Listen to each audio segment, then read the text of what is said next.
Hello all, welcome to one last and final video. This is video number 26, which will be discussing the final portfolio. The final portfolio is kind of due like in the final exam week.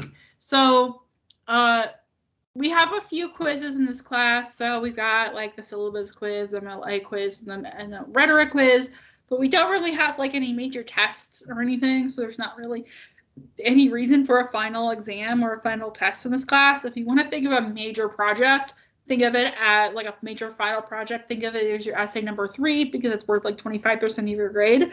This is worth 50 points or 5% of your grade, but it is kind of like a final like overview. So definitely think of it like that. You don't have to memorize anything or whatnot. So this it is the last assignment in the semester. It is due Thursday, May 13th by 11:59 p.m. Just in time for me to finish grading everything and submitting final grades. So almost there. By the time you watch this video, we're almost at the end of the semester. So there are 2 sections to this assignment. One is required and one is optional. So by required, I mean everybody has to do it. Regardless if you do the optional section, every single person is required to do that. That's what the 50 points is for, is this required section. The optional, as it says, it's optional. It's your choice to do it or not. So let me talk a little bit about the required section first. You should return to all of your formal assignments. So this would be formal essays, the formal 3 essays, topic proposals, complex book entries, rough drafts, final drafts, anything I left a comment on. Read back over the comments I left you, and after reviewing those comments, write a 1-page double-spaced letter to me, analyzing my comments. And I have these questions here to help guide you. You can answer one question, you can answer all questions, you can use them that answer new questions that you think of. Don't just like list all the questions in your letter. You should have like a formal essay. It could be longer than a 1 page if you want it to be, but it should be at least 1 page. And ideally throughout the semester, I am hoping that you all are reading my comments, complex book entries, essays, topic proposals, any assignment that you turn in and I comment on. I'm assuming that you're reading my comments. So ideally this should be a review of all my comments because I'm hoping that you took my comments into consideration throughout the semester and use them to learn and to help you with your next assignment, whatever that might be. So keeping that in mind, if you did not do that, because I know there are people out there who did not do that, not necessarily in this class, but I've had students in the past in general not read my commentary. You should be analyzing my comments, okay? So questions here that could help you write your letter. Did my comments change as the semester went on? So this could reflect maybe a shift or a change in your writing. Could be my comments changing because your writing's changing or something different. How do the changes reflect your writing as the semester went on? Did you find my comments helped you revise for future writing assignments? That's my overall goal. That's really what I want to have happen. If it did or did not, tell me how or why, why or why not did it do that? What kind of writer am I asking to be, and why am I asking to be this particular writer? What kind of questions do I seem to want you to ask, and how do you feel about my challenges, if there are any, to your ideas? So really think about these questions. Again, you don't have to answer one or any, all of them. You can if you want to, but generally these questions are meant to help you kind of think more critically about your comments and how I helped you or did not help you throughout the semester. So that's required. And you should make specific examples from your comments to kind of make your points or analyze if you need to. So that's required for everybody. The optional section is the option to revise any or all of your formal essays. So this is essays 1, 2, or 3 for a potentially better grade.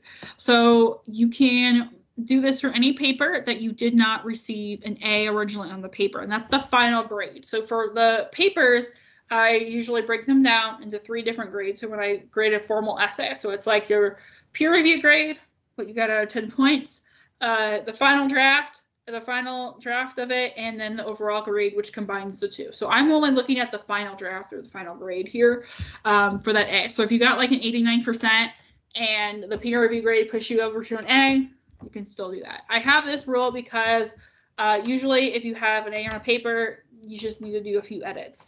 This is more heavy revision. Meaning you definitely, if you need to edit, please do edit that. It's going to make a difference, but don't only edit. So if you need to, revise a 5-paragraph essay, I should see massive paragraph formation change. If you need to revise your thesis or how you're supporting it or your language, definitely think about that. My goal here is that throughout the semester in my comments that you're looking back what you learned, because I know that, in January and February, not always have the skills to do something right off the bat. Ideally, you're learning throughout the semester, and you should look back at those essays throughout and be able to revise based on what you've learned. So that's what I'm hoping. So don't just necessarily revise based off only my comments on there. If you learn something throughout the semester, I want to be able to see that. So show me what you learned. Show me how you're revising whatever it is you need to revise based on my comments and comments throughout the semester. So you can earn up to 100% on these essays if you put in the work.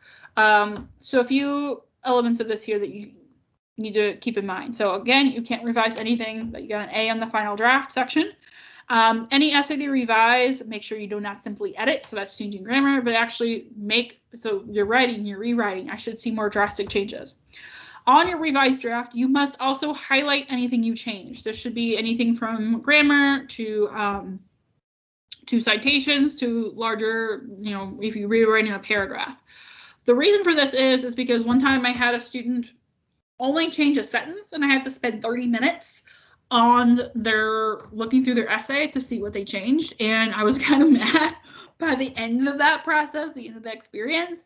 So it helps me save time and be able to see what you changed, but it also helps you by highlighting and be able to identify what you actually changed. And so by being conscious of what you changed, you might actually think you revised more, but you may have actually only revised a sentence or two. And so it can really help you think critically and be conscious of what you're changing. So make sure you're highlighting. I will be hyper-focused on looking at the highlighted sections. And then you can revise one or all 3 essays, so make sure you put your work into your revisions to potentially better your grade. So these grades have to be earned. And it's this assignment, the portfolio, this optional section, that if somebody comes to me at the end of the semester and says, oh, I got a 79% or 89%, what can I do to get a higher grade? This is what you can do to get a higher grade. So this is not for complex book entries or topic proposals. This is only for the formal essays. And making sure that you're revising if you need to. It is, again, optional. So if you like where you are in the semester, don't have to, but definitely is what you should do, what you can do to kind of make your grade, to improve your grade, improve your writing too. Mostly focus on the writing.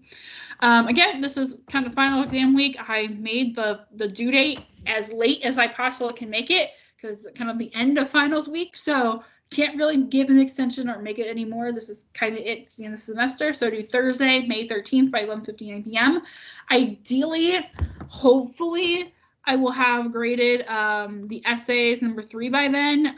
But I know I have lots and lots of students, so ideally, but maybe not. It just depends on how everything works out. But if you want to, email me draft from before in the semester to revise for your portfolio, feel free to do that. Again, up to a week before the assignments due. If you want a video conference with me about it on Google Meets, I'm happy to do that as well. Just let me know. Otherwise, have a great day and let me know if you have any questions.